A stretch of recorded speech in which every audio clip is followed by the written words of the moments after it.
I think a part of me that I've always wanted to change would just be how long it takes me to really catch feelings for a person on a romantic level. I've always been very envious of those who can just kind of see someone and know that they like them like that in a snap, and just like commit to that full heartedly and just kind of go with it and run with it and just be spontaneous with how they're feeling. That's something that I just always thought, isn't desirable in a person.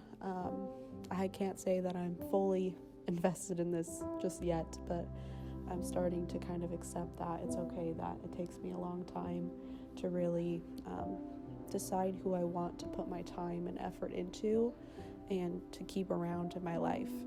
It's not bad to be picky, and it's not bad to not settle.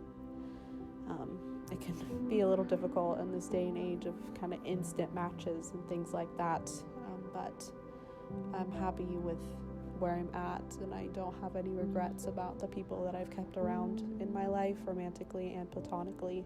And I feel like part of my slow moving, just slow moving and kind of connecting with people is part of the reason why the relationships that I do have are so strong, and honestly people that I'm going to keep around for the rest of my life.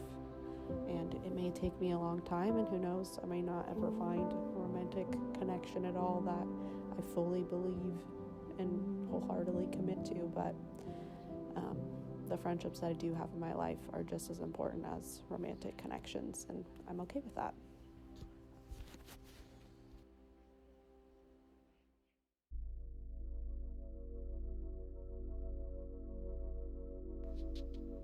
I feel like something that has always been really difficult for me to learn and unlearn is this belief that I am inherently bad, or that I am a bad person if I unintentionally hurt someone.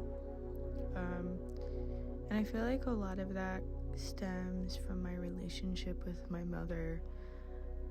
You know, growing up in a Filipino household, you are very close with your family, and a lot of times, like, your life is in service of the people who brought you into this world.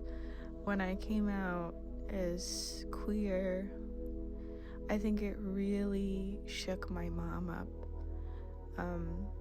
Because she expected me to be this dutiful daughter, the type of like perfect child that she had envisioned for herself since she was young.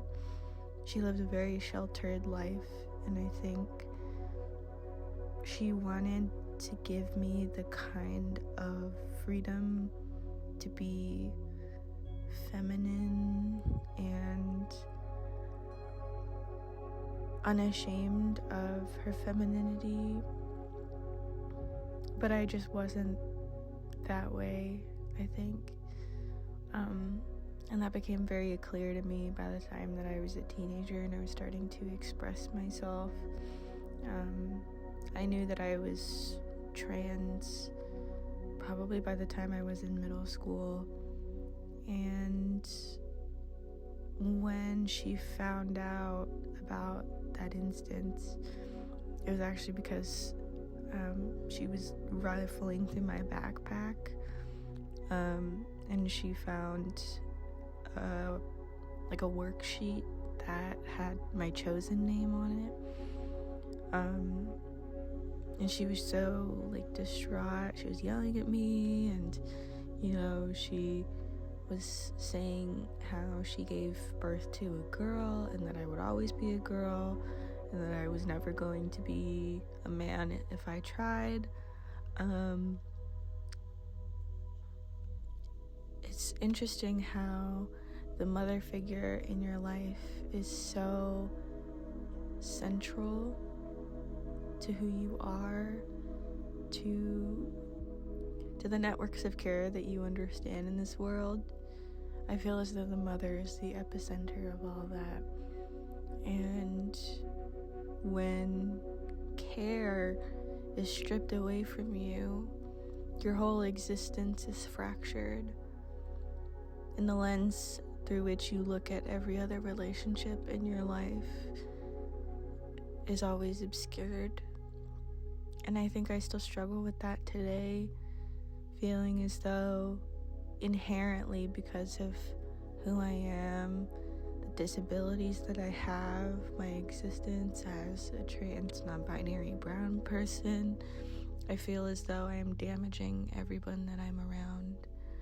I'm not necessarily allowed to be...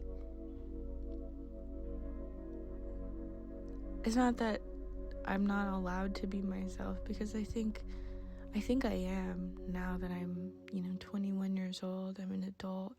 I'm my own fully formed person. But I still feel this hesitancy to taking up too much space or being too much for someone, because I was made to feel like my very existence was harmful to another person.